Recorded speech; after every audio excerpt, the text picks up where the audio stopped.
बिस्मिल्लाहिर्रहमानिर्रहीम, अस्सलाम वालेकुम एंड गुड मॉर्निंग कहेंगे आपको अपने शो में जिसका नाम है सुबह से आगे। उम्मीद के साथ कि आप बिल्कुल ठीक ठाक हैं और खैरियत से हैं। कल का दिन बहुत अच्छा गुजरा होगा, जुम्मा बहुत बहुत मुबारक। मेरा नाम आयशा यूसुफ, मेरा नाम अनम अहमद है। मेरी तरफ से भी प्रोग्राम में आपको बहुत बहुत वेलकम। आई होप आप लोग ठीक ठाक होंगे और मेरी तरफ से भी जुम्मा बहुत बहुत मुबारक।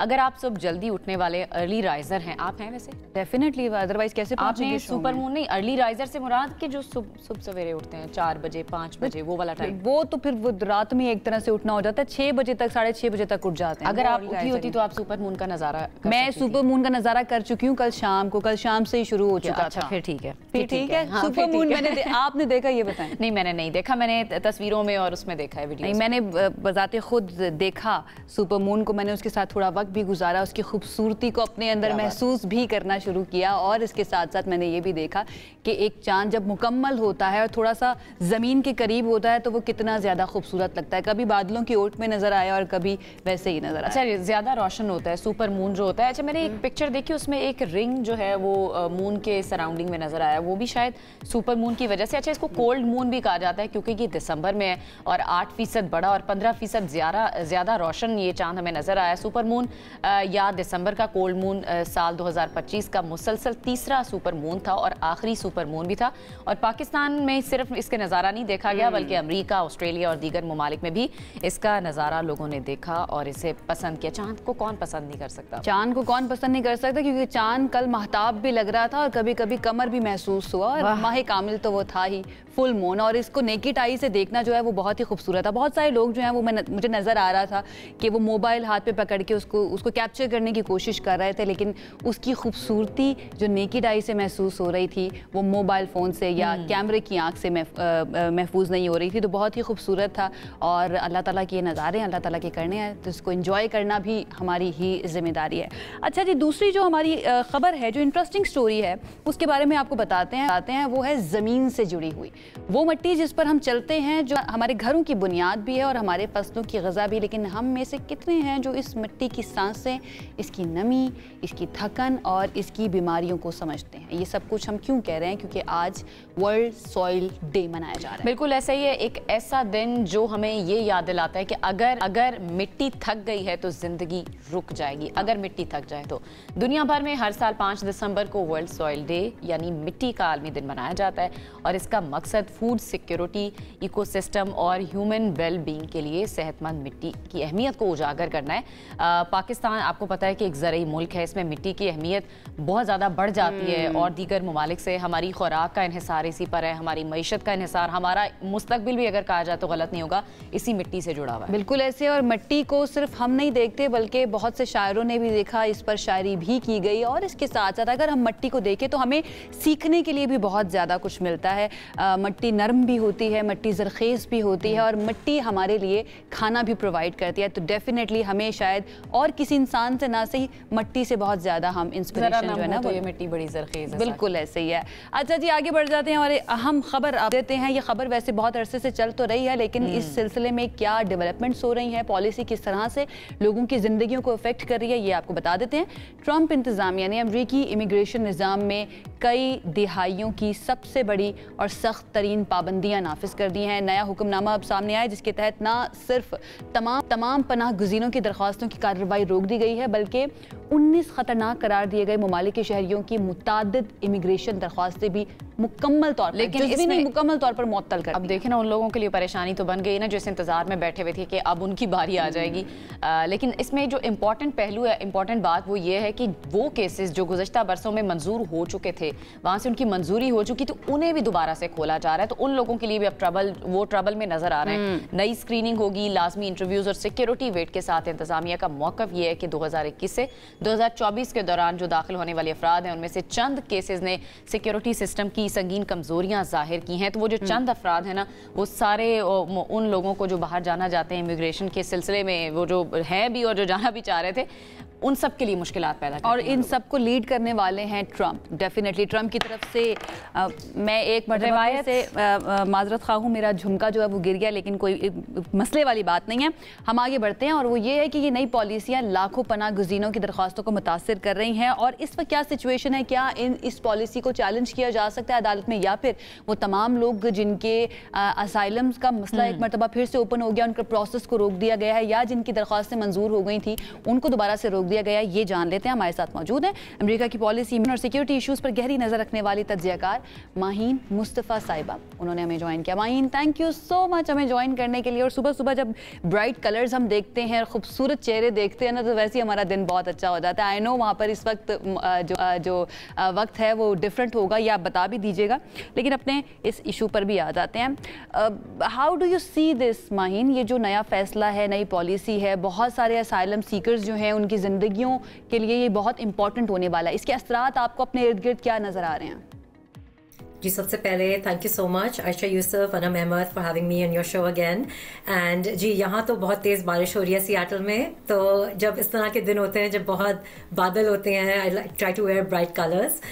यहाँ रात हो रही है, रात के 9 बज रहे हैं, 9:10 कुछ इस तरह, और it's always a pleasure to be in your show. और मैं आप लोगों की खबरें भी सुन रही थी सुपर मून के हवाले से और दूसरी चीज़ें, तो it was lovely to have you. जी, अभी जो अमेरिका में ये जो असाइलम केसेस के मुतालिक आप बात कर रही हैं, यूएस मॉडर्न हिस्ट्री में सबसे ज़्यादा ये जो है एक अनप्रेसिडेंटेड चीज़ हुई है, और मुझे लगता है कि हम ये चीज़ अनप्रेसिडेंटेड जो वर्ड है एक ऑलमोस्ट बज़ वर्ड बन गया साल का, कि इस तरह के एक्सट्रीम मेजर्स ये जा रहे हैं कि I have to use this term more than once. 1.4 से 1.5 मिलियन केसेस जो हैं ये देखे जा रहे हैं, और एक nationwide freeze, blanket freeze आप कह सकते हैं, किया जा रहा है, और इसमें फैमिलीज, जॉब्स, चिल्ड्रन, सब चीज़ें डिस्टर्ब हो रही हैं। साथ में ये जो फ्रीजेस होते हैं ना, ये बॉटल नेक क्रिएट कर देते हैं, जो it will take America many years back in getting back into the same place that they were before, and sadly पहले से backlog हुआ है, so it's going to go even way back.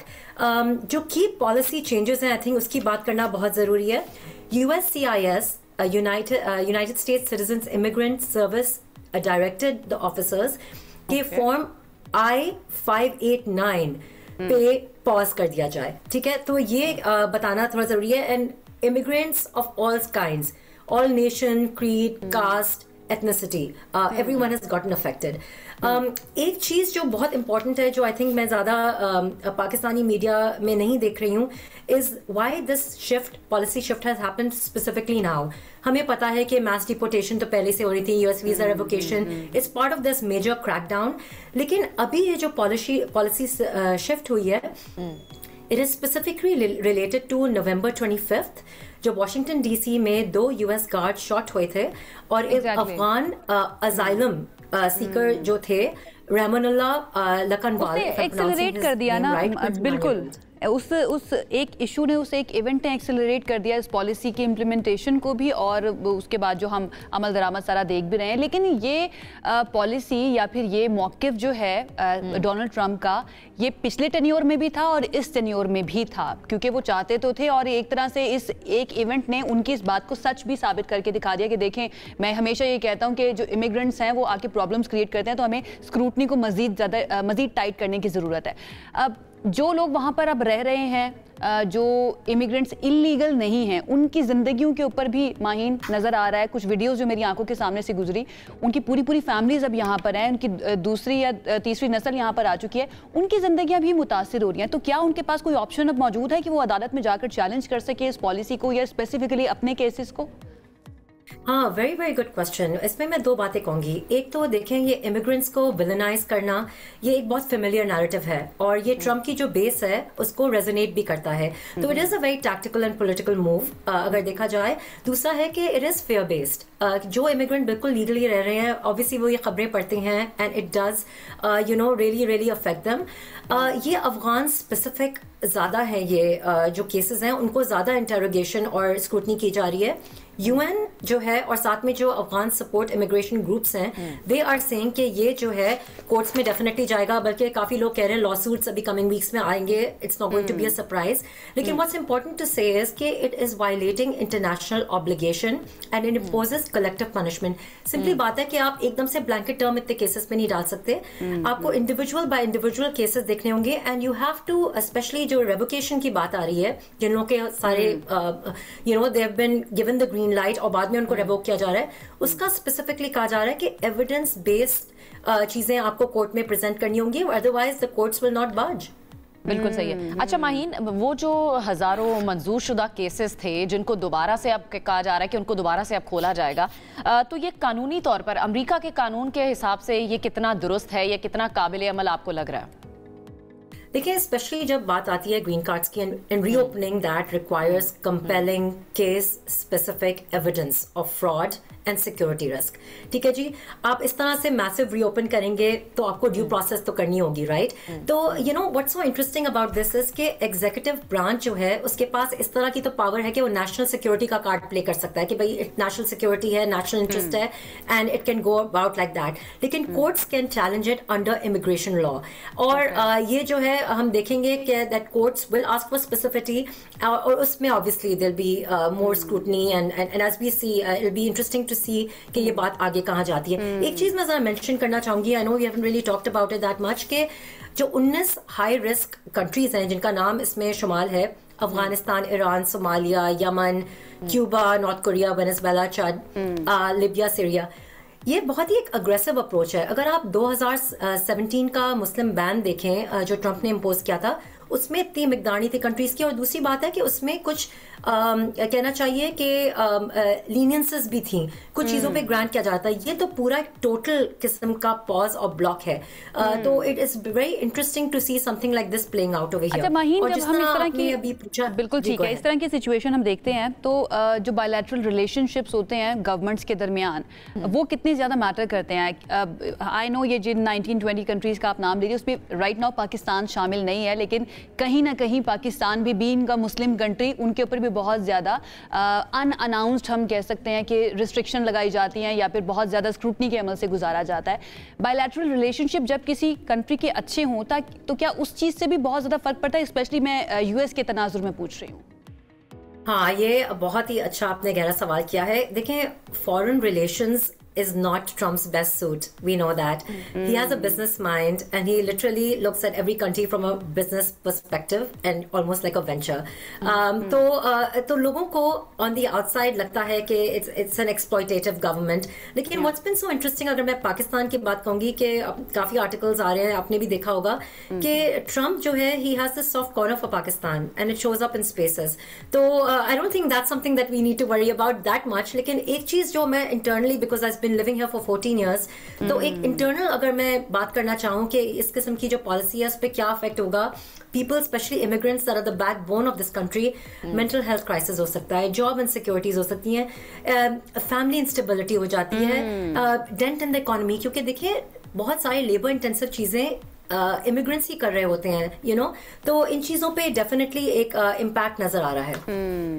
There is again ایک اور اہم سوال بھی ہے نا ماہین, تھینک یو سو مچ, کہ امریکہ کو کہا جاتا ہے یا امریکن گورنمنٹ کو کہا جاتا ہے کہ یہ ہیومینیٹیرین کے یا ہیومن رائٹس کے بہت بڑے چیمپئنز ہیں. اگر یہاں پر ہمیں اتنا زیادہ مسئلہ نظر آئے گا حقوق کا, اسپیشلی چاہے وہ انلیگل امیگرینٹس ہوں یا لیگل امیگرینٹس ہوں, پراپر طریقے سے گزار کر اگر نہیں آگے چلا جائے گا پروسیس کو, تو ڈیفینیٹلی بہت سارے سوالات کھڑے ہو جاتے ہیں. بہت شکریہ ماہین مصطفیٰ ہمارے ساتھ پہنچے اور ہمیں اس اہم ایشو پر اپنا پوائنٹ آف ویو اور وہاں پر جو لوگ سوچ رہے ہیں یو ایس اے کے اندر وہ پوائنٹ آف ویو سامنے رکھ رہی تھی. ایک بریک کی طرف جاتے ہیں, بریک سے واپس آئیں گے تو بات کریں گے مزید, ساتھ رہیے.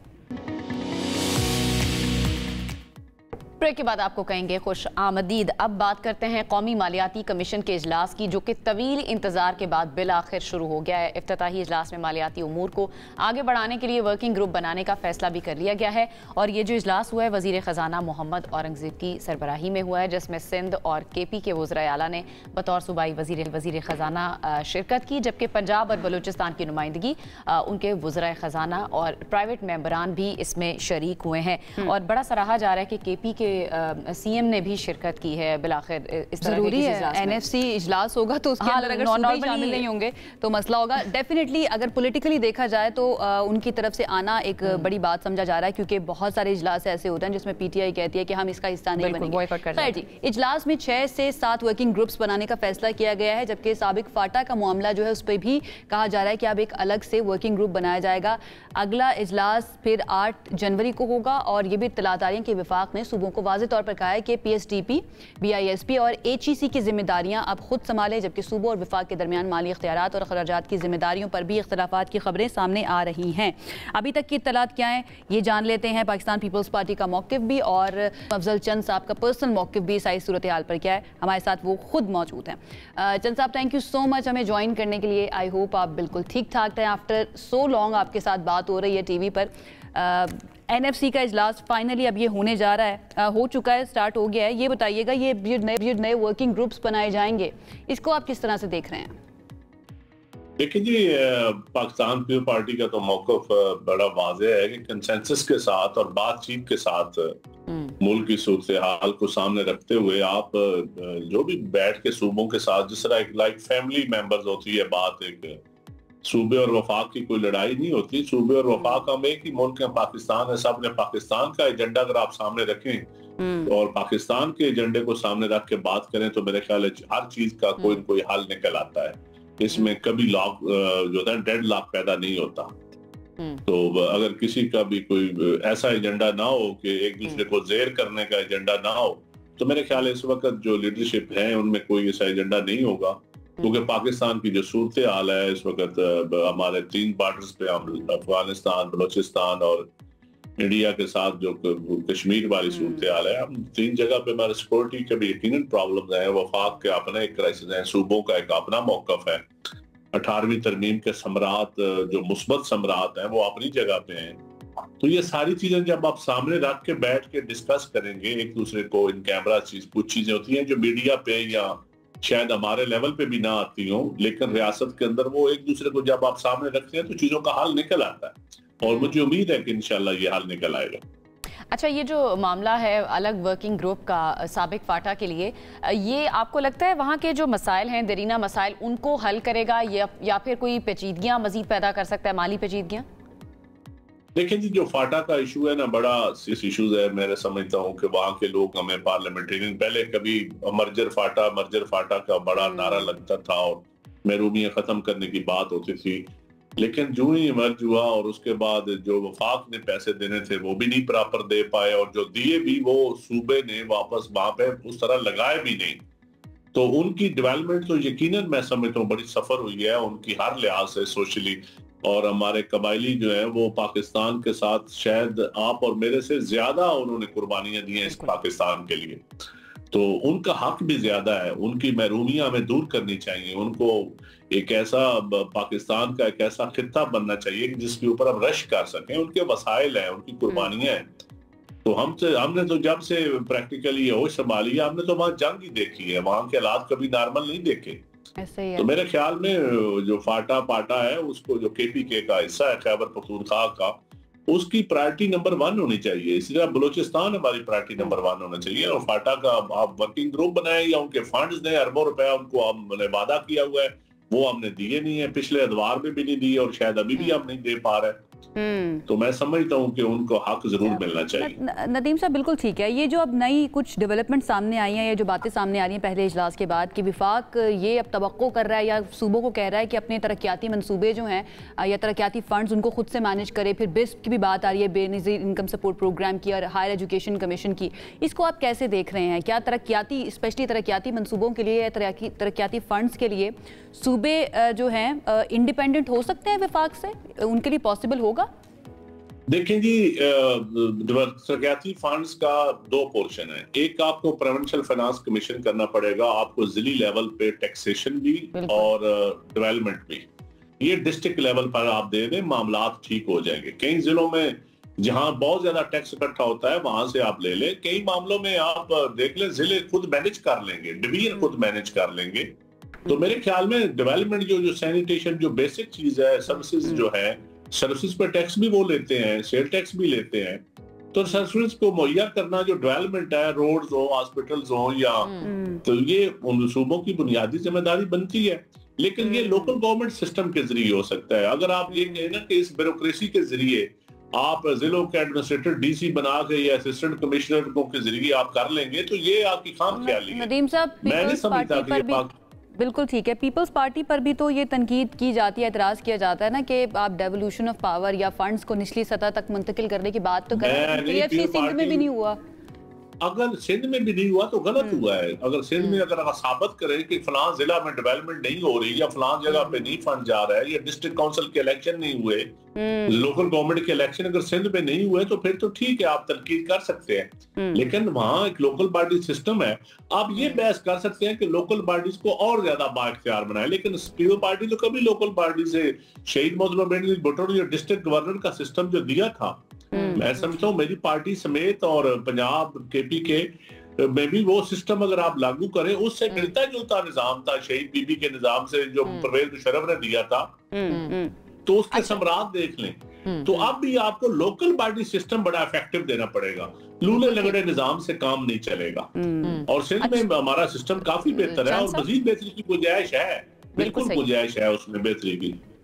अभी एक और खबर भी बड़ी पिछले दिनों से सरगर्म थी और इस पर बड़ी बहस हो रही थी, गवर्नर राज के हवाले से बातें हो रही थी और पीपल्स पार्टी का मौक़िफ़ हमने लेने की ऑफ एंड ऑन कोशिश की है। आपका अपना ज़ाती मौक़िफ़ क्या है? गवर्नर राज केपी में लगना चाहिए और अंदर की खबर क्या है कि लगने जा रहा है? नहीं, देखिए मेरा ज़ाती मौक़िफ़ इसलिए नहीं हो सकता कि मैं पार्टी का इंफॉर्मेशन सेक्रेटरी हूं पार्टी का मौक़िफ़ और अभी तक हमारे लेवल पे कोई डिस्कशन नहीं हुई। तो जो पार्टी जो फैसला जब पार्टी के लेवल तक बात आएगी तो फिर पार्टी की बैठ के क़यादत और सीसी हमारी जो पार्टी की हायरार्की है वो डिस्कशन होती है, डिबेट होती है हर इशू के ऊपर। तो फिर उसके हम देखेंगे कि गवर्नर राज के क्या सम्राट हैं, गवर्नर राज क्यों लगना चाहिए। और हम समझते हैं महसूस हो रही है शायद केपीके की जो गवर्नमेंट है हम उनको भी मशवरा देते रहते हैं मुख्तलिफ जराए से कि आप भी अपना जिम्मेदाराना तरीके से करें कि गवर्नर राज की नौबत ही ना आए और डेमोक्रेसी जो है, ये जमहूरियत जो है ये मजबूत हो बजाय कमजोर होने के। ये सारे आइन के ऊपर ये गवर्नर राज भी लगना है तो आइन के जरिए लगना है। लेकिन अगर हम पहले इलेक्शन के जो सिस्टम, इलेक्शन में उनकी हुकूमत तीसरी दफा हुकूमत है उनकी जो केपीके में है, तो डिलीवर करना चाहिए। और मेन मसला है दहशत गर्दी का इस वक्त। बिल्कुल ऐसे ही है। तो दहशत गर्दी से निपटने नेशनल सिक्योरिटी जो है वो अवलीन तरजीह है और फूड सिक्योरिटी नंबर 2 बहुत से मुबस्सिरीन का ये भी ख्याल है कि सुहेल आफरीदी साहब अभी आए हैं, उनको थोड़ा मौका दिया जाना चाहिए ताकि क्लैरिटी आ सके ना उनकी अपनी खुद की क्या पॉलिसी है और वो किस तरह से सूबे को चलाना चाहते हैं। बहरहाल थोड़ा सा आगे बढ़ जाती हूँ। फैसल वाडा साहब ने एक इंटरव्यू मैं आपसे लेती हूँ, इसकी क्लैरिटी इसका जवाब भी लेती हूँ। फैसल वाडा साहब का इंटरव्यू है, वो अब बात करें 28वीं तरमीम की भी और ये कह रहे हैं कि जिन बातों पर इख्तलाफात थे 27वीं या 26वीं तरमीम में, पीपल्स पार्टी को खास तौर पर 28वीं तरमीम में मोस्ट प्रोबेबली उसके ऊपर भी एतराज़ात ख़त्म हो जाएंगे। तो वो एतराज़ात डेफिनेटली इख्तियारात के बारे में भी थे, 18वीं तरमीम के बारे में भी थे। तो क्या वाकई में ऐसी कोई बातचीत चल रही है पीपल्स पार्टी और नून लीग के दरमियान, हालांकि इत्तेहादी जमातें भी हैं? लेकिन जी फैसल वाडा साहब जितना मैं तो बाखबर भी नहीं हूँ और ना मैंने वो कायदा या ना सबक आप इंफॉर्मेशन सेक्रेटरी हैं पीपल्स पार्टी के। जो क्वालिफिकेशन डिग्रियां जो इल्म उनका है वो मेरे पास वो इल्म नहीं है। तो मैं तो उनकी किसी बहस पे, उनकी बात पे बहस नहीं, हमारे दोस्त हैं, मैं जवाब नहीं देना चाहता। लेकिन इतना मैं कहता हूँ कि जमहूरियत मजबूत होनी चाहिए, वो जमहूरियत जो अवाम को डिलीवर भी करे, जो अवाम के मसाइल भी हल करे। गवर्नेंस मॉडल ऐसा होना चाहिए, ब्यूरोक्रेटिक मॉडल ऐसा होना चाहिए जिसका अवाम को फायदा हो और अवाम फायदा महसूस करे। और निज़ाम अदल भी वो होना चाहिए जिसका अदल लोगों को नजर होता हुआ नजर आए। तो फिर लोग खुद खुश हो जाएंगे, लोग खुद तारीफें करेंगे। अब इस वक्त सच्ची बात है कि हमारा सिस्टम प्रॉपर वर्किंग में नहीं है, इसीलिए लोगों को डिप्रेशन होती है, इसीलिए लोग नेगेटिव बातें करते हैं, मायूसी की बातें करते हैं। कईयों का तो एजेंडा होता है मायूस करना, हर वक्त मायूसी फैलाना, लेकिन मेजॉरिटी का एजेंडा नहीं है। मेजॉरिटी जो है पाकिस्तान की वो हालात बेहतर देखना चाहते हैं।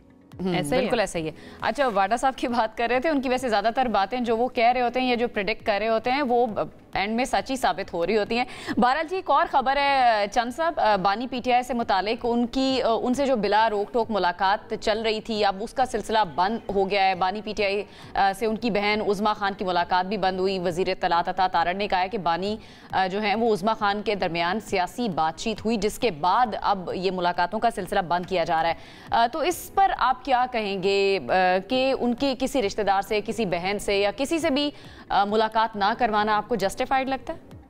نہیں, میرے خیال میں تو ملاقاتیں کسی بھی قیدی کی, حوالات قیدی ہو یا حوالاتی ہو, یہ ان کا بنیادی حق ہے. اور سچی بات ہے, میں سمجھتا ہوں عمران خان صاحب ہوں یا جیلوں میں بیٹھے ہوئے اور بھی قیدی ہوں, تو آپ جتنا جیل ریفارمز میں بہتری, جیل کا قانون جو بنایا ہوا ہے ہم نے, یہ بھی پرانا انگریز کے دور کا بڑا کوئی جنگل کا قانون ہے, اس میں زیادہ تر ریفارمز ہونی چاہیے. اور اب بھی میں سمجھتا ہوں کہ کسی کی بھی ملاقات پہ پابندی نہیں ہونی چاہیے. یہ جیل مینول پہ عمل ہو, یہ کسی حکومت کا یہ رائٹ ہی نہیں ہے کہ وہ کسی کی ملاقات پہ پابندی لگائے یا نہیں. یہ ہیومن رائٹس کی وائلیشن ہے, میں سمجھتا ہوں. بالکل ٹھیک ہے. بہت بہت شکریہ چند صاحب. وہ آپ کی ایک ویڈیو کال ہے, وہ مجھے یاد آ کہ آپ گئے تھے کہ 10 دن ہی پہ حالات بڑے خراب ہیں. آپ نے بھی بتایا کچھ نہیں ہے ویسے نا, آپ نے بڑی جنیرک قسم کی باتیں کی ہیں, لیکن اچھا کچھ کہنا چاہ رہے ہیں چند صاحب؟ میں ہوائی خبریں میرے پاس نہیں ہے, نہ میں باڈا صاحب جتنا باخبر ہوں. میرا تو جو دماغ کہے گا, جو دل کہے گا, جو میری سمجھ میں بات آئے گی, میں اسی پہ رائے دے سکتا ہوں. جن چیزوں پہ آپ نے کلیئر رائے مانگی ہے میں نے آپ کو کلیئر دے دی ہے. اب میں آپ کو کہوں کہ میں آپ کو اندر کی خبریں دیتا ہوں, تو میرے پاس ہے نہیں اندر کی خبریں. جب ہوں گی تو جو پارٹی کی اجازت دے گی وہ خبریں ہم ضرور آپ کو دیں گے. چلے بالکل ٹھیک ہو گیا. ہم دوبارہ سے پھر آپ کو جب اندر کی خبریں آپ کے پاس ہوگی نا, آپ کو دوبارہ شو میں لیں گے. بہت بہت شکریہ. ندیم افضل چند صاحب ہمارے ساتھ موجود تھے اور ہمارے سارے سوالوں کے انہوں نے بہت اچھی طریقے سے جواب دیے, اور جہاں پر ان کا کہ تنقید بنتی ہے سندھ گورنمنٹ وہاں پر بھی کریں. اس کے لیے بڑا حوصلہ چاہیے ہوتا ہے اس تنقید کو برداشت کرنے کے لیے. بہت بہت شکریہ ونس اگین. ایک بریک کی طرف جاتے ہیں جناب, بریک سے واپس آئیں گے تو بات کریں گے مزید. ہمارے ساتھ رہیے.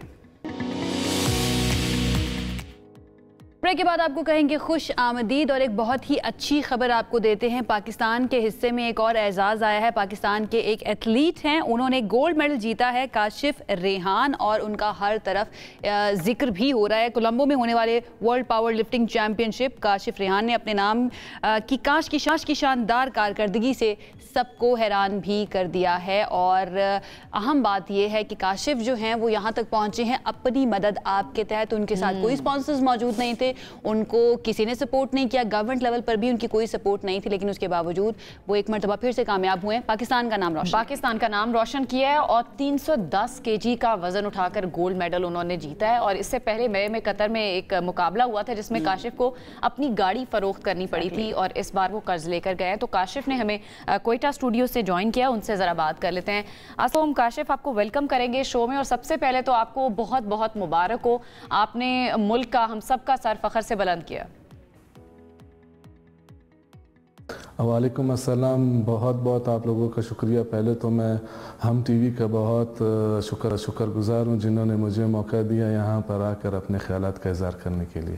کاشف یہ بتائیں کہ کیسا محسوس کر رہے ہیں, اور آپ پھر اس کے بعد آپ کی جرنی کے بارے میں بھی پوچھتے ہیں. جب آپ نے یہ ٹائٹل جیتا ہے, پاکستان کے لیے گولڈ میڈل جیتا ہے, اور جب آپ جا رہے تھے اس وقت مائنڈ میں کیا تھا کہ یہ ٹائٹل میرا ہی ہے, یہ گولڈ میڈل میں ہی لاؤں گا, جب جیت کے آئے تب کیا تھا ذہن میں؟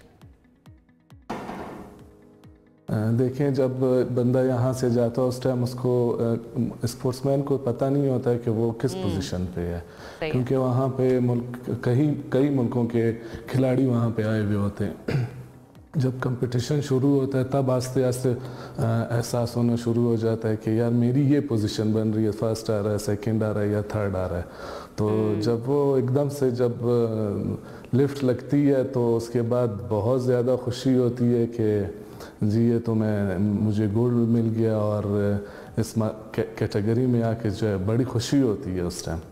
بالکل ایسی, اور یہ خوشی صرف آپ تک محدود نہیں رہتی, پھر آپ آگے بھی اس کو بڑھاتے رہتے ہیں. پورا ملک آپ کا, پورا وطن خوش ہو جاتا ہے آپ کی کامیابی کی وجہ سے. اس کے بعد جی ہاں اس کے بعد اس سے زیادہ خوشی اس ٹائم ہوتی ہے جب آپ اپنے ملک کا فلیگ لے کے کھڑے ہوتے ہیں, یا وہاں پہ آپ کے ملک کا قومی ترانہ بجتا ہے, چاہے وہ 30 سیکنڈ کے لیے ہی بجے یا 15 سیکنڈ کے لیے بجے. وہ ایک अजीब सा माहौल होता है, एक अजीब सा समा होता है वहाँ पे। बिल्कुल ऐसे ज़बरदस्त। अच्छा, थोड़ा सा ज़रा जर्नी के बारे में अपना बताएं ना कि कितना वक्त लगता है तैयारी करने के लिए, डाइट किस तरह की होती है, और फिर पूरा डिसिप्लिन पूरे दिन का क्या होता है एक एथलीट की ज़िंदगी में?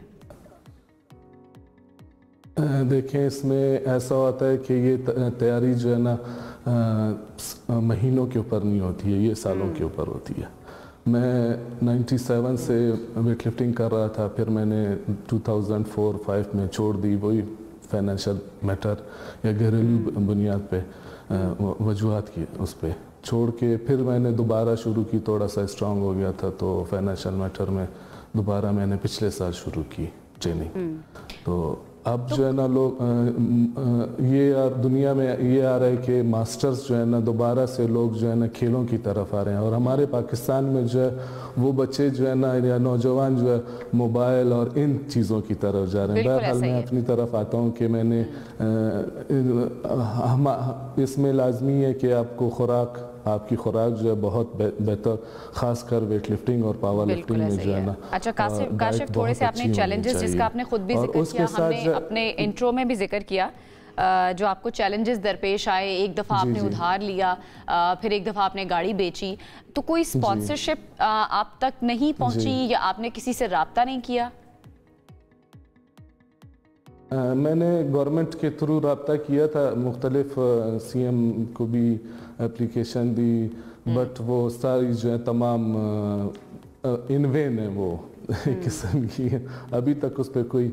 और मेरा ताल्लुक जो है ना, मेरा ताल्लुक जो है वो बलूचिस्तान से है, तो बलूचिस्तान में इस तरह के स्पॉन्सरशिप्स जो है ना वो ना होने के बराबर हैं कि आपको कोई स्पॉन्सर करे।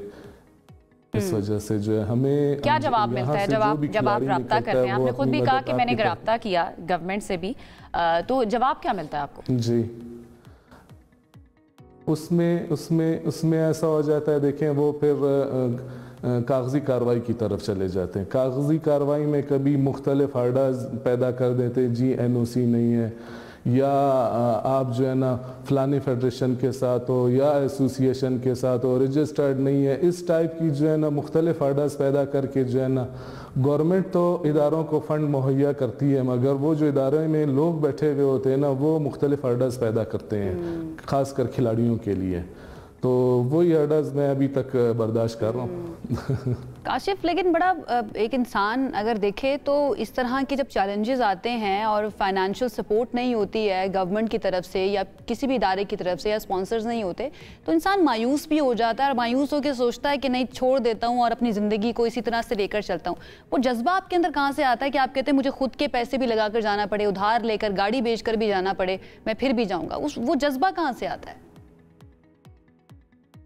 वो जज्बा देखें, मैं पहले भी बता चुका हूँ, मैंने पहले छोड़ी यही रिसार्ड होके ना, रिसार्ड होके मैंने वेट लिफ्टिंग छोड़ दी। उसके बाद दोबारा मैंने उस टाइम भी बहुत मेहनत की थी, मैं 2 दफ़ा ईरान जाने से रह गया, 2002 में और 98 में, तो ईरान जाने से भी मैं रह गया। जज्बा जो है ये दोबारा इसलिए आता है कि ये जो कलर मैंने पहना हुआ है ना, ये कलर जो है इंसान को बार बार जो है ना वो उभारता है कि यार आपने जो है ना बाहर मुल्क जाके पाकिस्तान का नाम रोशन करना है। और सबसे बड़ी बात मेरे लिए, जो सबसे बड़ी बात है कि वो मैं आज जो ये ट्रैक सूट या कलर पहन के बैठा हुआ हूँ, तो ये पाकिस्तान का कलर है, मेरे लिए सबसे बड़ी अहमियत ये है। क्या बात है। अच्छा, ये बताएं काशिफ, बहुत से एथलीट्स हमारे शोज़ में भी ऐसे आते हैं या जिनको हम देख रहे होते हैं, फॉलो कर रहे होते हैं, उनको हमारी पाक अफवाज भी बहुत सपोर्ट करती है या कुछ हद तक हमें नज़र आता है कि उनको स्पॉन्सर भी कर रही होती हैं। आपकी भी डेफिनेटली इस तरह के प्लेटफॉर्म्स पर मुलाकात होती होंगी आर्मी या दीगर अफवाज जो हैं उनके ऑफिशियल से, क्या उनकी तरफ से रिस्पॉन्स होता है? क्या वो बातचीत करते हैं या आपने उनसे बात की स्पॉन्सर करने के लिए या आपको सपोर्ट करने के लिए? नहीं, अभी तक मेरी उनसे बात नहीं हुई है। बाकी मैं अपने गवर्नमेंट लेवल पे, जो प्रोविंशियल गवर्नमेंट लेवल पे मैंने एप्लीकेशन भी दी थी और SNJD तक गई थी, जो कि क्योंकि देखें जो डिपार्ट में लोग ट्रेनिंग कर रहे हैं या वो गोल्ड लेकर आते हैं तो वो उनको 1 स्टेप प्रमोशन भी दी जाती है। अच्छा, मेरा ताल्लुक तो गवर्नमेंट ऑफ बलूचिस्तान से, मैं एक تھوڑا سا اس ایونٹ کے بارے میں بتا دیں جو کولمبو میں ہوا ہے، کتنے ممالک سے وہاں پر لوگ تھے، اور جب آپ نے ظاہر اپنے کمپیٹیٹرز کو دیکھا تو کہیں ذہن میں آیا کہ بھائی یہ میرے سے زیادہ تگڑے نظر آ رہے ہیں؟ 310 کلو کا وزن اٹھانا یہ اپنے آپ میں ایک بہت بڑا کارنامہ ہے، تو اس وقت کیا آپ کے جذبات تھے، اور وہاں پر انٹرنیشنلی اس پلیٹ فارم پہ آپ کو کیسا رسپانس ملا؟ تقریباً پوری دنیا سے کافی ملک آئے ہوئے تھے، میرے خیال سے کوئی 15-20 کے قریب ہوں گے، کیونکہ ہر ملک کی اپنی پالیسی ہوتی ہے، وہ اسی حساب سے جو ہے نا ان کے کھلاڑی آتے ہیں۔ تو جب ہم وہاں پہ دیکھتے ہیں، وہاں پہ مجھ سے تکڑے لوگ بھی موجود تھے، بہترین قسم کی، کیونکہ ان کو فیسلٹیز بھی دی گئی ہوتی ہیں، ان کا صرف کام ہی یہ ہوتا ہے کہ وہ ٹریننگ کریں، نہ کہ اور بھی جیسے ہم جو ہے نا جاب بھی کرتے ہیں اور اس کے علاوہ ٹریننگ بھی کرتے ہیں، پھر ہمارے گھریلو مصروفیات بھی ہوتی ہیں۔ تو ان کو دیکھ کے تھوڑا سا شروع میں تو خوف ہوتا ہے، جب وارم اپ روم میں ہم جاتے ہیں تو ان کو دیکھ کے تھوڑا سا تو لگتا ہے کہ یار یہ ہم سے فزیکلی جو ہے نا مضبوط ہیں، مگر جب سٹیج پر آئے تو آستے آستے جو ہے نا اس کا ریزن ہے نا کاشف پرسنل لیول پر تو اس چیز کو لگتا ہے نا کہ ہمیں اتنے ساری کام کرنے پڑتے ہیں، جاب کرنی پڑتی ہے، گھر کی معاملات کو دیکھنا پڑتا ہے، اینڈ دین اس کے بعد جو وقت ملتا ہے اس میں ہم ٹریننگ کرتے ہیں، لیکن جب آپ جیتتے ہیں اس طرح کے پلیٹ فارمز پہ جا کے تو آپ کو سیلف سیٹسفیکشن نا ان لوگوں سے زیادہ ہوتی ہے جن کے پاس ساری سپورٹ موجود ہوتی ہے، کیونکہ ان کو ہرانے کا جذبہ ہی مختلف ہو جاتا ہے۔ آل دا ویری بیسٹ کاشف، اللہ کرے آپ اسی طرح پاکستان کا نام روشن کرتے رہیں، اور آپ کو جو سپورٹ درکار ہے وہ آپ کو سپورٹ ملے۔ اس پلیٹ فارم پر بلانے کا مقصد ایک تو آپ سے ملاقات کرنا تھا، آپ کو کنگریچولیٹ کرنا تھا، ساتھ ساتھ آپ کو سامنے رکھنا تھا ان تمام اداروں کے یا گورنمنٹ کے کہ یہ وہ لوگ ہیں جو ڈیزرو کرتے ہیں۔ ان دا اینڈ کچھ کہنا چاہ رہے ہیں آپ کاشف؟ میں یہی کہنا چاہوں گا کہ جس طرح اس دفعہ میری میڈیا نے جو ہے نا پذیرائی کی ہے، مجھے ہائی لائٹ کیا ہے، تمام میڈیا کا شکریہ، خاص کر ہم ٹی وی کا بہت شکریہ۔ یہ ٹرولی ڈیزرو اٹ۔ آپ کا بہت شکریہ کہ آپ یہ اعزاز ہمارے لیے لے کر آئے، گولڈ میڈل پاکستان کے لیے لے کر آئے۔ بہت بہت شکریہ۔ کاشف ریحان ہمارے ساتھ موجود تھے، اور ایسے لوگوں کا سامنے آنا، اور ہماری ذمہ داری ہے ایسے لوگوں کو سامنے لے کر آنا، آپ کے سامنے پریزنٹ کرنا، تاکہ گورنمنٹ کو جو ادارے ہیں، جو ریپرزینٹیٹیو ہیں، وہ ان کو دیکھیں اور ان کو جو سپورٹ ان کی بنتی ہے وہ ان کو دے سکیں۔ آگے بڑھ جاتے ہیں جناب، ایک اور اہم معاملہ ہے۔ حکومت نے 23 دسمبر کو PIA کی بولی لگانے کا اعلان کیا ہے، جس کی کارروائی میڈیا پر براہ راست دکھائی جائے گی۔ بالآخر وہ وقت آ گیا ہے۔ تو حکومت کی جانب سے PIA نجکاری کی دوسری کوشش کے سلسلے میں 8 کمپنیوں نے قومی ایئر لائن کی خریداری میں دلچسپی کا اظہار کیا۔ یہ بھی بتا دیتے ہیں کہ نجکاری کمیشن کو ڈیڈ لائن ختم ہونے تک 5 کمپنیوں کی جانب سے ہی اسٹیٹمنٹ آف کوالیفیکیشن جو ہے نا وہ موصول ہوئے ہیں، اور اب 4 اس میں شامل ہیں۔ ان کمپنیوں میں لکی سیمنٹ، ہب پاور، کوہارٹ سیمنٹ اور میٹرو وینچرز پر مشتمل کنسورشیم شامل ہے۔ اور گزشتہ برس نجکاری کی جو پہلی کوشش ناکام ہوئی تھی، کیونکہ حکومت کو جو ریسیو ہوئی تھی بولی وہ تب صرف 10 ارب روپے کے قریب تھی، حالانکہ لگائی گئی تھی 85 ارب کے قریب۔ اس مرتبہ دیکھتے ہیں کہ کیا تبدیلی ہوگی، یہ کوشش پچھلی کوشش سے کس طرح سے مختلف ہے، یا جو باقی ادارے جو اب بولیاں لگائیں گے ان کی طرف سے کون سی بولی سامنے آتی ہے۔ جان لیتے ہیں، ہمارے ساتھ اس وقت موجود ہیں ایویشن ایکسپرٹ ہیں عمران صاحب، ان کی طرف چلتے ہیں۔ ایویشن کے معاملات کو بہت اچھی طرح سمجھتے بھی ہیں اور سمجھاتے بھی ہیں، تو جان لیتے ہیں، سمجھ لیتے ہیں ان سے۔ طاہر صاحب، تھینک یو سو مچ ہمیں جوائن کرنے کے لیے۔ سب سے پہلے یہ جو اب نئی کوشش کی جا رہی ہے PIA کی نجکاری کرنے کی، پرائیویٹائز کرنے کی، یہ آپ کو پہلی کوشش سے کس طرح سے مختلف نظر آ رہی ہے، اور ایکسپیکٹ کیا کر رہے ہیں آپ؟ کیا اس مرتبہ یہ کامیاب ہو پائے گی؟ دیکھیں، پچھلی دفعہ کی نسبت اس بار جو مختلف چیز ہے وہ یہ ہے کہ پاکستان کے 3 بڑے کاروباری گروپس جو ہیں وہ اس بیڈنگ کا حصہ ہیں۔ انہوں نے سیریسلی ایفرٹ لی ہے، انہوں نے کنسلٹنٹس یعنی بڑے بڑے جو دنیا کے فائنینشیل کنسلٹنٹس ہیں ان کو ہائر کیا ہے، جو ان کی معاونت کر رہے ہیں سارے پروسیس کے اندر۔ اور دوسری طرف حکومت کی طرف سے کافی سیریس ایشورنسز ہیں، حکومت نے کیبنٹ میں جا کے معاملے کو دیکھا، اس کے بعد حکومت نے کل جو ہے وہ پرائم منسٹر نے لوگوں کے ساتھ مل کر بات کی ہے اور ان کو ایشورنسز دلائی ہیں، اور کیبنٹ کے اندر بھی کافی کھل کے اس پہ بات ہوئی۔ تو میرے نزدیک اس بار سیریسنس جو ہے وہ دونوں طرف سے کافی زیادہ ہے، اور مجھے لگتا ہے کہ اس بار جو ہے وہ پروسیس کوئی نہ کوئی نتیجہ نکالے گا، اس کو وہ فلفل ہوتا ہے، فروٹفل ہوتا ہے۔ وہ ٹھیک ہے طاہر، سیریسنس تو آپ کہہ رہے ہیں اس بار دونوں طرف سے زیادہ ہے، لیکن کیا کوئی اس عمل میں کوئی اصلاحات بھی کی گئی ہیں گورنمنٹ کی طرف سے جو سرمایہ کار ہیں ان کے لیے اٹریکٹیو بنا سکے PIA اس کوشش کو؟ मेरे नज़रिए से जो डिफरेंट है वो ये है कि इस्लाहात की बजाय वज़ीर आज़म ने तसल्लियाँ दी हैं, गारंटियाँ दी हैं। आपके सामने रेकोडिक का मामला है, हुकूमत ने उसको प्राइवेटाइज किया, जो भी है उसकी बोली लगी, और फिर बाद में जो कुछ हुआ हमारे सामने है। तो इस चीज को 100% या पत्थर पर लकीर नहीं समझा जा सकता। कल अगर शहबाज शरीफ ज़ेरे अताब आते हैं, उनके मामलात खराब होते हैं, तो उनकी बात की क्या वैल्यू रहेगी, अगला आने वाला वजीर आजम किस तरीके से इसको डील करेगा। तो ये बहुत सारे सवालिया निशान है जिनको Pakistani business point of view से, पाकिस्तान की सियासी पॉइंट ऑफ व्यू से हतमी नहीं कहा जा सकता। तो लेकिन इस दफा जो सबसे ज्यादा जो हुकूमत की तरफ से काम हुआ है वो ये कि उसने एश्योरेंसेस दिलाई हैं, उसने यकीन दहानियां दिलाई हैं कि जी हम पूरी कोशिश करेंगे, हम आपका साथ देंगे। टैक्स के अंदर जो उनको इस्लाहात दी हैं, फॉरेन एक्सचेंज के अंदर उनकी जो बात मानी है, बहुत सारे ऐसे इश्यूज हैं जिनके ऊपर उनको जो इन्वेस्टर्स हैं उनको एश्योरेंसेस चाहिए थी, वो हुकूमत ने दी हैं, जो कि बज़ाहिर फेस वैल्यू पे ली गई हैं। लेट्स सी वो किस हद तक फ्रूटफुल होती हैं, इफेक्टिव। अच्छा ताहिर, पाकिस्तान पहला मुल्क नहीं है जो इस तरह किसी भी इदारे को प्राइवेटाइज करने जा रहा है। इदारों की कारकर्दगी को बेहतर करने के लिए और भी मिसालें दुनिया भर में मौजूद हैं, लेकिन वहाँ के तरीक़ेकार बड़े मुख्तलिफ होते हैं। ये जो अब PIA की निजकारी के लिए कोशिश की जा रही है, लेट्स सपोज अगर हो जाती है PIA की निजकारी, आपको लगता है कि इस सेक्टर के लिए बेहतरी होगी, हमारी एविएशन इंडस्ट्री के लिए बेहतरी होगी प्राइवेटाइज होना PIA का? नहीं पड़ेगा, क्योंकि PIA एक बहुत हद तक पाकिस्तानी एविएशन सेक्टर के बहुत सारे हिस्से से रोल बैक कर चुकी हुई है। दूसरी एयरलाइंस ऑलरेडी वो सारा जो शेयर है वो ले चुकी हैं।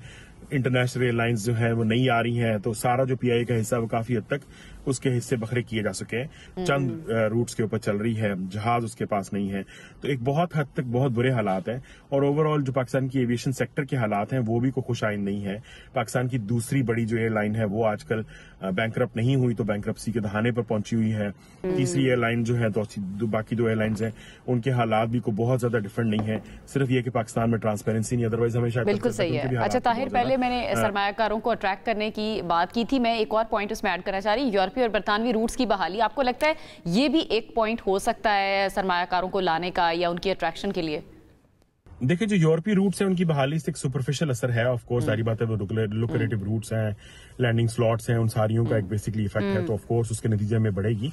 लेकिन अगर ऑपरेशनल नहीं है तो उनके अंदर जो इन्वेस्टमेंट होगी वो उस नए मालिक को करनी पड़ेगी। तो अगर मैं लेट से वो लंदन की फ्लाइट शुरू करना चाहता है या दोबारा से मिलान की फ्लाइट शुरू करना चाहता है, तो उसको वो सारा पैसा जो है वो खुद यूज करना पड़ेगा, सारा इन्वेस्टमेंट खुद करना पड़ेगा, जो कि उसके लिए सिर्फ उसका फायदा ये होगा कि PIA के पास लाइसेंस है और PIA जो है वो फ्लाई कर सकती है, दैट्स इट। और इसके अलावा मजीद कोई ऐसी चीज नहीं है जो कि उसमें वैल्यू एडिशन। लेकिन ये भी एक बहुत बड़ी चीज है जो कि एसेट के तौर पे PIA की सेल में काम आ सकती है। ठीक है, बहुत शुक्रिया। ताहिर इमरान हमारे साथ मौजूद है, इस अहम इशू पर अपनी राय दे रहे थे।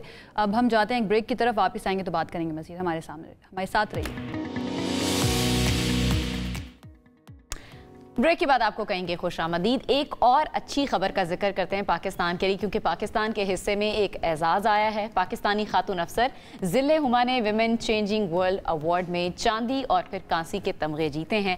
ज़िले हुमा ने ह्यूमैनिटेरियन इम्पैक्ट और सस्टेनेबिलिटी की कैटेगरीज में सिल्वर और ब्रोंज अवार्ड जीते हैं और उन्होंने 12 साल सरकारी मुलाजमत के दौरान मौसमियाती तब्दीली, इंसानी हुकूक और आला तालीम के शोबों में अहम किरदार अदा किया, जिस पर उनको ये अवार्ड दिए गए। डेफिनेटली वो कम्प्लीटली डिजर्व भी करते हैं। इससे पहले वो वबाई अमराज के दौरान यूनिवर्सिटी ऑफ ऑक्सफोर्ड, बरतानिया के तलबा और मुहक्किकीन के साथ world first Oxford Covid tracker तैयार करने के लिए हुमा के रज़ाकाराना काम का भी एतराफ़ किया गया है। तो हुमा आज हमारे साथ बज़ाते खुद मौजूद हैं, बात करते हैं, उनसे आपकी मुलाकात करवाते हैं। Huma, thank you so much हमें ज्वाइन करने के लिए। सबसे पहले तो बहुत बहुत मुबारक हो वंस अगेन। ब्रेक में वैसे हम मुबारकबाद उनको दे चुके हैं, लेकिन ऑन ईयर भी ऑफिशियली आपको मुबारकबाद हो, आपने ये अवार्ड जीता है, विमेन चेंजिंग वर्ल्ड अवार्ड। क्या मानी रखता है ये आपके लिए, एंड देन ओवरऑल पाकिस्तान के लिए कितना ज़्यादा मैटर करता है ये? Thank you so much first of all for inviting me in your show and recognizing and acknowledging my efforts. I think ये अवार्ड्स तमाम लोगों के लिए है पाकिस्तान में जो अपनी अपनी हैसियत में, चाहे वो किसी भी प्रोफेशन से हो, अपनी एफर्ट्स कर रहे हैं, चाहे वो सस्टेनेबिलिटी हो, चाहे वो एक ह्यूमैनिटेरियन इम्पैक्ट हो। क्योंकि पाकिस्तान जो है दुनिया के 10 ममालिक में शामिल है जो कि क्लाइमेट चेंज के असरात के से मुतासर है, और जबकि पाकिस्तान का कंट्रीब्यूशन ग्लोबल कार्बन एमिशन में लेस देन 1% है। तो आई थिंक कि पाकिस्तान में सब लोग ऐसे लोग हैं जो अपनी जिम्मेदारी समझते हैं कि क्लाइमेट चेंज सिर्फ हमारा नहीं, एक ग्लोबल इशू है जिस पे हमें अपना किरदार अदा करने की ज़रूरत है। तो और इसी तरह ह्यूमैनिटेरियन पाकिस्तान में वैसे भी हमें पता है कि पाकिस्तान में लोग जो है चैरिटी और ह्यूमैनिटेरियन काम में आगे बढ़ के काम करते हैं। तो इसी तरह ये दोनों अवार्ड, मतलब being a female, being a civil servant भी जो है एक एक्नॉलेजमेंट है, एक मोटिवेशन है। और आई थिंक ये और भी ख़वातीन जो अपने प्रोफेशंस में काम करिए उनके लिए ये एक सोर्स ऑफ इंकरेजमेंट भी होगी। और पाकिस्तान की इनफैक्ट ये रिकग्निशन है कि जो है ग्लोबल लेवल पे कि पाकिस्तान में हम इन दोनों एरियाज में काम कर रहे हैं। अच्छा, थोड़ा सा बताएं ना, कौन सा अवार्ड किस कैटेगरी में आपको मिला? एक ब्रोंज मिला, एक सिल्वर मिला है? जी, जो सिल्वर है वो मुझे ह्यूमैनिटेरियन इम्पैक्ट में मिला है और जो ब्रॉन्ज है वो सस्टेनेबिलिटी में मिला है। बिल्कुल ठीक है। ये दोनों जो फील्ड्स आपने बताई हैं बहुत ही वास्ट हैं, उसके अंदर काम करने का स्कोप भी बहुत ज़्यादा है। आपने ख़ास तौर पर कौन से हिस्सों पर काम किया जिसको रिकग्नाइज़ किया गया? बिल्कुल, मैंने जो है अपना जर्नी स्टार्ट किया मिनिस्ट्री ऑफ क्लाइमेट चेंज से सिविल सर्विसेज का। ये आज से 10 साल पहले की बात है। और उस टाइम पे अभी तो हम क्लाइमेट चेंज एनवायरनमेंट की बहुत सारी सुनते हैं, बहुत सारे लोग काम कर रहे हैं, हमारा बहुत ज़्यादा उस पर फोकस भी है। लेकिन जब मैंने ज्वाइन किया आई रियलाइज़ कि इसमें हमें हमारी यूथ को इन्वॉल्व करने की बहुत ज़रूरत है। तो उस टाइम पे मैंने बहुत सारी ऐसी एक्टिविटीज़, ऐसे इनिशिएटिव्स लिए जिसमें स्पेसिफिकली वो यूथ रिलेटेड थे। मतलब जिस तरह हमारी एक कैंपेन थी घर घर एक शजर, उसमें यह था कि हमने 100 स्टूडेंट्स जो कि 3 यूनिवर्सिटीज़, कायदे आज़म यूनिवर्सिटी, इस्लामिक यूनिवर्सिटी और फातिमा जिन्ना वुमेन यूनिवर्सिटी, उनके 100 स्टूडेंट्स लिए। वो 10,000 घरों में इस्लामाबाद गए और उन्होंने प्लांट्स लगाए और साथ उन्होंने अवेयरनेस मैसेज दिए। तो बेसिकली उसे 3 पर्पस सर्व हो गए कि एक तो ज़ाहिर है कि आपने स्टूडेंट्स को इंगेज किया, आपने हाउस होल्ड के लिए अवेयरनेस मैसेजेस दिए और 10,000 पौधे लगा दिए।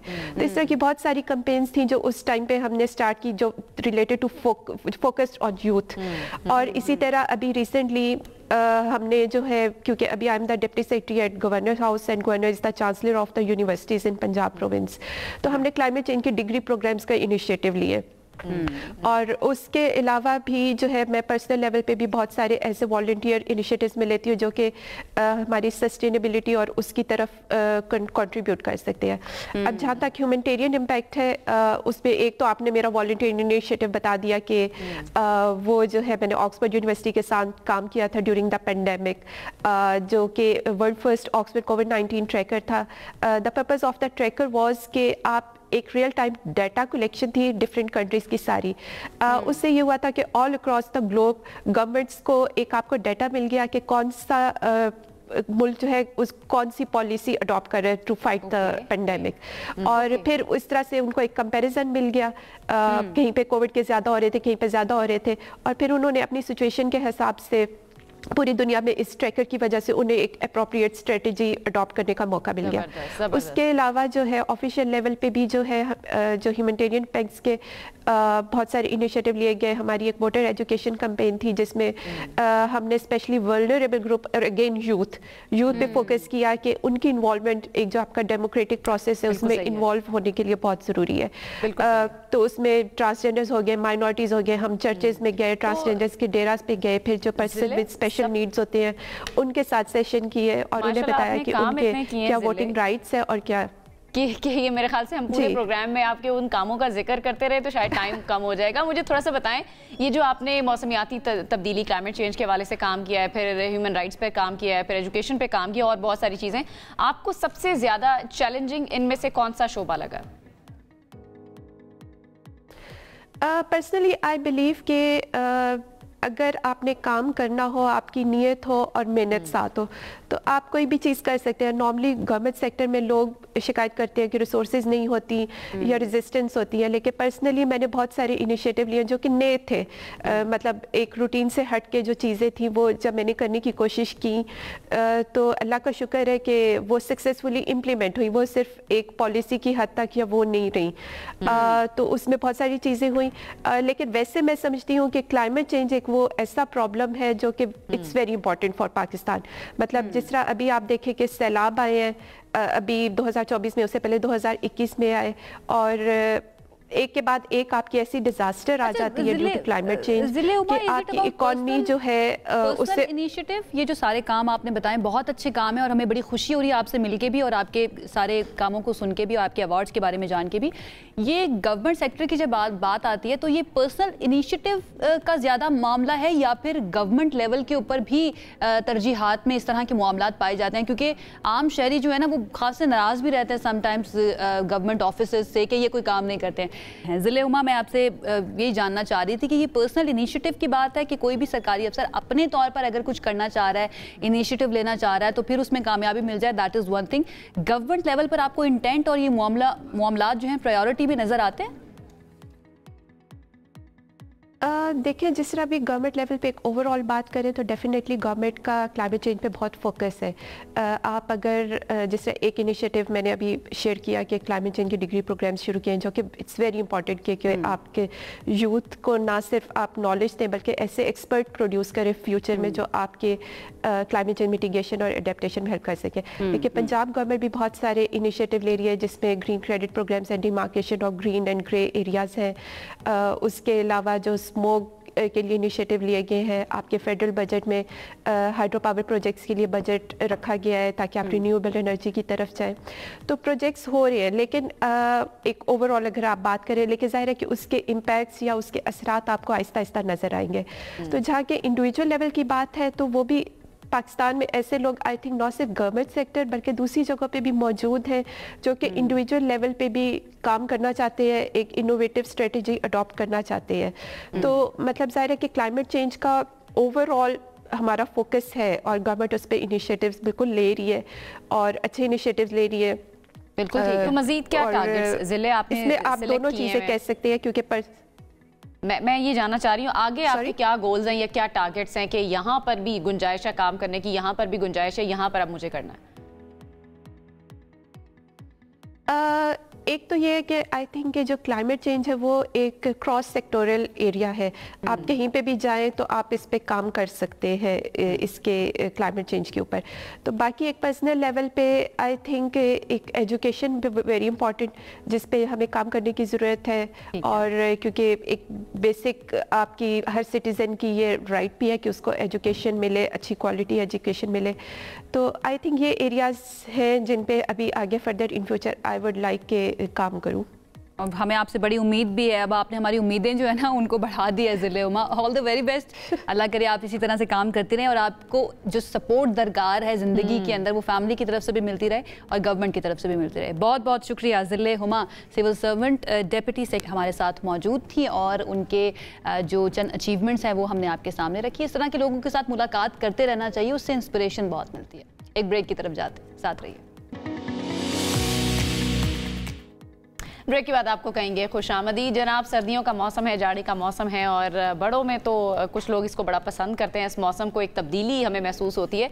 वही जो नौमौलूद बच्चे होते हैं ना, नौज़ायदा बच्चे, उनके लिए काफ़ी चैलेंजेस होते हैं क्योंकि अब इतने बड़े बंदों को इतनी ठंड लग रही होती है तो छोटा सा इतना सा बच्चा होता है उसको कितनी ठंड लगेगी। मैं कहती हूँ बड़ों के लिए भी चैलेंज होता है लेकिन छोटे बच्चों के लिए ज़्यादा खतरा इसलिए बढ़ जाता है कि उनकी इम्यूनिटी जो है ना वो बहुत ज़्यादा वीक होती है, उनको ऑलरेडी स्ट्रेंथ चाहिए होती है और ऐसे में जब बहुत ज़्यादा ठंडा मौसम आ जाता है, सर्दियाँ आ जाती हैं तो उनके लिए लगता है ऐसा है कि बड़े मसले हो जाते हैं। समटाइम सांस की बीमारियाँ, खुश्की के मसाइल हो जाते हैं। वालिदैन बहुत ज़्यादा परेशान रहते हैं कि बच्चे जो है ना वो हर वक्त बीमार रहते हैं। अब उनको गर्म रखना, कितने कपड़े पहनाने चाहिए, किस वक्त नहलाना चाहिए और उनकी खुराक बेसिकली क्या होनी चाहिए। तो क्या हमने सोचा साथ हीटर चला लेना चाहिए इतने छोटे? बहुत सारे सवालात ना, यही अब हम जानने की कोशिश करते हैं। हमारे साथ आज कौन हमारे साथ मौजूद हैं? Assistant professor geodetics doctor Shahram Tabassum साहब ने हमें ज्वाइन किया है। डॉक्टर साहब बहुत शुक्रिया हमें ज्वाइन करने के लिए। ये जो सारे सवालात हमने अपने इंट्रो में दिए, वन बाय वन इनका जवाब लेने की आपसे कोशिश करते हैं। सबसे पहले तो बच्चों की निगहदाश्त या उनको इस मौसम में जो बच्चे पैदा होते हैं उनको देखने का बुनियादी उसूल क्या होना चाहिए, उनकी किस तरह से केयर की जा सकती है? वालेकुम सलाम जी, थैंक यू वेरी मच। देखें, बच्चों में और बड़ों में थोड़ा सा फर्क ये होता है कि एज के लिहाज से हम बच्चों की ट्रीटमेंट और उसकी मैनेजमेंट करते हैं। जो बच्चे नौमौलूद होते हैं, जो बच्चे पैदाइश के वक्त पैदा होते हैं, तो उसमें हम पेरेंट्स को ये समझाते हैं कि कुछ पेरेंट्स चाहते हैं कि जी बच्चे को पैदाइश पर नहला दिया जाए, ठीक है, सर्दियों और गर्मियों में इररिस्पेक्टिव ऑफ द थिंग्स। लेकिन जो गाइडलाइंस हैं वो ये कहती हैं कि बच्चे को कम से कम 24 घंटे के बाद आप नहला सकते हैं। सर्दियों में, ठीक है, और गर्मियों में भी ऐसा। अच्छा डॉक्टर साहब, ये बड़ा इंपॉर्टेंट है ना, मैं हमेशा ये सोचती हूँ इस चीज़ के बारे में कि क्या बच्चों को भी सर्दियाँ उसी तरह से इफेक्ट करती हैं जिस तरह से एक बड़े इंसान को या हमें कर रही होती हैं, क्योंकि हमारा तो ये ना कि ज़िंदगी का सफ़र शुरू हो चुका होता है, कारोबारी ज़िंदगी चल रहा होता है, बच्चे ऑलरेडी बहुत ज़्यादा हम उनको ढांप के रखते हैं। वो बच्चा जो बता भी नहीं सकता, अभी बोल भी नहीं सकता, कुछ कह भी नहीं सकता, रो सकता है ना, रो ही सकता है। अब रो रहा होता है ना बच्चा, आपको गैस करना पड़ता है, इसको भूख लगी है, इसको ठंड लग रही है, इसके पेट में दर्द। जो नए नए पेरेंट्स बने जिनका पहला ही बच्चा, उनको तो वो भी समझ नहीं आ रही थी कि बच्चे की भी लैंग्वेज होती है, अगर रो रहा है तो उसको क्या चाहिए। सही बात जिनके 2-3 बच्चे उनको समझ आ जाती है। मैं कहती हूँ बहुत बड़ी साइंस है बच्चे के बारे में भी इस चीज़ को अंडरस्टैंड करना, लेकिन वो तमाम पेरेंट्स जो यंग पेरेंट्स हैं या जिनके बच्चे बहुत ज़्यादा छोटे हैं या जो नौमौलूद बच्चों के माँ बाप हैं, उनके लिए बहुत मसले मसाइल भी समटाइम्स हो जाते हैं। क्योंकि मेरी अपनी फैमिली के अंदर मैंने इस चीज़ को देखा है कि बच्चे जो हैं वो बीमार बहुत होते हैं, स्पेशली सर्दी के अंदर उनको बहुत ज़्यादा ढांप के रखा जाता है। कुछ बड़े बूढ़े ये भी कहते हैं कि बेटा सर जो है ना वो थोड़ा सा खुला होना चाहिए, पैर को अच्छी तरह से आप ढांप के रखें। अभी घरेलू टोटके हैं या वाकई में असरअंदाज भी होते हैं, सर पे भी टोपी पहना दो, नीचे सॉक्स भी पहना दो, सर पे टोपी, लेकिन ये कि इतना भी नहीं कि बच्चे को सांस आना बंद हो जाए ना, ये वाली चीज़ें बहुत ज़्यादा मैटर करती हैं। लेकिन दर्जा हरारत जो है बच्चे का किस हद तक होना चाहिए, ये बड़ा आम सवाल है। उसको खुराक किस तरह की दी जा सकती है, ये इंपॉर्टेंट सवाल है। अगेन अनम ने जो सवाल किया था कि हीटर कुछ चलाना है उसके पास या नहीं चलाना, घरेलू टोटके को इस्तेमाल करने हैं या नहीं, नुज़ायदा बच्चों से के मुतालिक ना बहुत सारे पेरेंट्स वो, क्योंकि मेरी नानी ने दादी ने ऐसा कहा था या नानियाँ दादियाँ खुद से कुछ ना कुछ ऐसा करने लग जाती हैं। हमारे साथ डॉक्टर साहब फिर से ज्वाइन कर चुके हैं। डॉक्टर साहब आप जो बात करें तो उसको कंटिन्यू कीजिएगा। हाँ जी, देखिए मैंने आपको ये बता रहा था, तो सबसे पहले तो आपका थैंक यू कि आपने इस प्रोग्राम में मुझे मदऊ किया, बुलाया। देखिए बच्चों में और बड़ों में थोड़ा सा डिफरेंस एज के लिहाज से होता है। बच्चों की जो मैनेजमेंट होती है और उसकी जो ट्रीटमेंट होती है वो एज के लिहाज से डिपेंडेंट होती है। जैसे कि जब बच्चे पैदा होते हैं तो हम इनको पेरेंट्स को ये गाइड करते हैं कि आपने बच्चे को 24 घंटे के बाद नहलाना है। और क्योंकि आजकल सर्दियां हैं तो लोग तो इस तरह भी करते हैं कि बाज़ वक्त बच्चों को 15-15 दिन महीना नहीं नहलाते, क्योंकि लोगों के ज़हनों में ये कंसेप्ट है कि जी पहली सर्दियां हैं तो बच्चे को ठंड ना लग जाए, निमोनिया ना हो जाए। तो देखिए ऐसी बात नहीं होती। बच्चों में आप जितनी सफाई रखेंगे उसकी इम्यूनिटी उतनी अच्छी रहेगी, बच्चा उतना ही ज्यादा सेहतमंद रहेगा। तो आप ये कर सकते हैं कि बच्चे को आप हफ्ते में 2 से 3 मरतबा जरूर नहलाएं। अगर आपको ज्यादा मसला भी है, ठंड का मसला है या चीजों का मसला है, लेकिन उसमें यह है कि जब अपने बच्चे को नहलाना है तो नीम गर्म पानी हो, जिस कमरे में अपने बच्चे को नहलाना है, या छोटे बच्चे की मैं बात कर रहा हूँ जो 1 साल से कम बच्चे हैं, ठीक है, तो उसमें आपने 5 से 10 मिनट तक बच्चे को नहला सकते हैं। और टेम्परेचर मेंटेन रखना है, बच्चे को सही कोजी एनवायरनमेंट में रखना है, तो इसमें कोई परेशानी वाली बात नहीं होती। लेकिन जो बड़े बच्चे हैं उनको भी आप जो 2 से 3 साल तक हैं उनको आप डेली भी नहला सकते हैं, लेकिन उसमें यही वाटर टेम्परेचर का आपने ध्यान रखना है और उनकी क्लोथिंग का खास करके ध्यान रखना है। कितना होना चाहिए डॉक्टर साहब, और कमरे रूम टेम्परेचर कितना होना चाहिए नौज़ायदा बच्चे के लिए? देखिए रूम टेम्परेचर जो कि उस बच्चे की को हाइपोथर्मिया ना करे। बेसिकली तो हम कहते हैं ल्यूक वार्म वाटर जो कहते हैं कि जो आपके जमीन से गर्म पानी आ रहा होता है, दैट्स एनफ। लेकिन आप थोड़ा सा उसको गर्म करें ताकि वो बच्चे की स्किन के लिए और उसके लिए एक्सेप्टेबल हो, कि उसको बर्न ना कर दे। बहुत ज्यादा गर्म पानी होता है, वो आप खुद माए हाथ लगा के टच करके देख सकती हैं कि ये कितना टेम्परेचर पानी का है, नंबर 1। नंबर 2, और अगर आपके घर में कमरा बंद करके और इसमें जो हीटर वगैरह ऑन करके एक कूजी सा एनवायरनमेंट बन जाए, उसमें कोई खास रेंज नहीं होती। उसमें ये होता है कि जब अगर एक बंदा या माँ खुद कंफर्टेबल फील कर रही है और ठंड नहीं लग रही और बगैर कपड़ों के वो आराम से बैठी हुई है, दैट्स फाइन। उसमें कोई ज्यादा आप टेंशन वाली बात नहीं होती। अगर इतना ही है तो दैट्स फाइन। इसमें कोई टेम्परेचर की रेंज नहीं है कि जी हम इतने टेम्परेचर पे रखेंगे या इतने टेम्परेचर पे रखेंगे। Just for the sake of कि बच्चों को जो है कि वो कूजी एनवायरनमेंट महसूस हो, बच्चों को बर्न महसूस ना हो और बच्चे कंफर्टेबल आराम से नहा सकें। बिल्कुल ठीक है, बिल्कुल ठीक है। Thank you so much. Doctor Shahram हमारे साथ मौजूद है, असिस्टेंट प्रोफेसर पीडियाट्रिक्स, और हमें बता रहे थे कि बच्चों के लिए क्या क्या चीज़ें ज़रूरी हैं उनको सेफ रखने के लिए। ऐसा भी नहीं करना कि बच्चे जैसे ही पैदा हुए हैं तो कहते हैं एटलीस्ट 24 आवर्स लें, उसके बाद उनको नहलाना है। और ऐसे भी नहीं करना कि 15-15 दिन 20-20 दिन जो है ना आप बच्चों को नहलाई ना, कि ठंड ना उनको लग जाए। एक बैलेंस अप्रोच रखना बच्चे जिस वक्त पैदा हों या बड़े हो रहे हैं उस वक्त बहुत ज़्यादा ज़रूरी है। सबसे आगे में यहाँ पर वक्त हुआ एक ब्रेक का, हम अभी वापस आ रहे हैं। Stay with us.